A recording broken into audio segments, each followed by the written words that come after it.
तो the whole thing is that कि महाराष्ट्र में जो भी हो रहा है वो नंबर का खेल है। जितना भी उतार चढ़ाव आप कर लीजिए, घूम फिर के वो नंबर के इर्द गिर्द आकर के कहानी रुकेगी, क्योंकि अग्नि परीक्षा विधानसभा के अंदर होगी फ्लोर टेस्ट में, और वहां चाहिए नंबर। घूम फिर के सारी चीजें आके नंबर पे टिकेंगी। तो आइए नंबर देख लेते हैं। तो ये नंबर बगावत से पहले कैसे थे आपको वो दिखाते हैं। 55 शिवसेना के पास थे, 56 थे, लेकिन वो एक उनके विधायक की मौत हो गई, तो उसके बाद फिर 55 शिवसेना के पास, 53 एनसीपी, 44 कांग्रेस और कुछ और छोटी पार्टियां और इंडिपेंडेंट्स के साथ मिला करके करीब 150 पार आंकड़ा बैठ रहा था महाराष्ट्र विकास आघाड़ी का। भारतीय जनता पार्टी 106 पे थी और कुछ अन्य दल, छोटे दल और निर्दलीय 20 पर। यह समीकरण बदला कैसे है आइए आपको वो बताएं। बगावत के बाद क्या हुआ है, बगावत के बाद की तस्वीर देखते हैं। यह आप देख सकते हैं कि अब शिवसेना यानी कि जो उद्धव ठाकरे की शिवसेना, दरअसल देखिए ऐसा है कि दावे तो बहुत किए जा रहे हैं। एकनाथ शिंदे ने एक फोन इंटरव्यू में सोहित मिश्रा को बोला मेरे पास 46 हैं, लेकिन जितने तस्वीर में दिखे हैं हम उसको आधार बना करके अगर चलें 34 और उसमें से 30 शिवसेना के, तो 25 ही बचे हैं अब उद्धव ठाकरे के पास।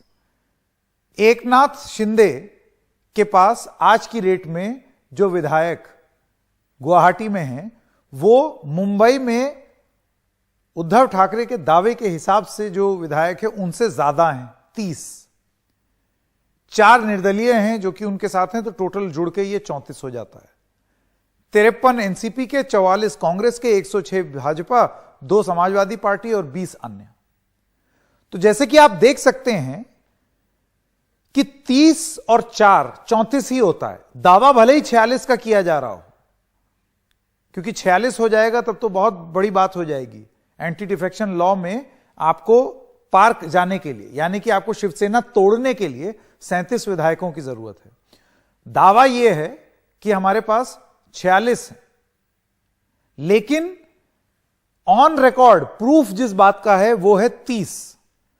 तो अगर हम इसको आधार बनाएं, बाद में आगे क्या होगा वो हम नहीं जानते, क्योंकि स्थिति लगातार बदल रही है। तो स्थिति यह है कि शिंदे के पास अभी भी 7 विधायक कम हैं। 37 के आंकड़े पे जाने से दल बदल निरोधक कानून टूट के लिए जो 2/3 चाहिए वो 37 चाहिए। तो 37 में से अभी 7 कम हैं, 30 हैं। अब आने वाले दिनों में देखना यह होगा कि क्या वो ये आंकड़ा पहुंच जाएंगे या नहीं।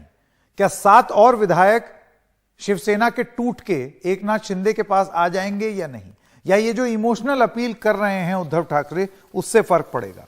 उद्धव ठाकरे ने आज अपनी चुप्पी तोड़ी, आइए आपको उसके बारे में बताएं। उन्होंने कहा कि बागी विधायक सामने आकर कहें तो मैं इस्तीफा देने को तैयार हूं। यह संख्या बल की बात नहीं, एक भी विधायक कह दे तो मैं इस्तीफा दे दूंगा। मैं कुर्सी पकड़कर बैठने वाला नहीं हूं। अब से कुछ देर में हम आपको दिखाएंगे ये जो जितने बयान हैं उद्धव ठाकरे के, वो इन सब चीजों को देखते हुए ये रही उनकी 10 बड़ी बातें। अब आ गई स्क्रीन पर। तो पहले उन्होंने कहा बागी विधायक सामने आकर कहें तो मैं इस्तीफा देने को तैयार। ये संख्या बल की बात नहीं, एक भी विधायक कहे तो इस्तीफा दे दूंगा।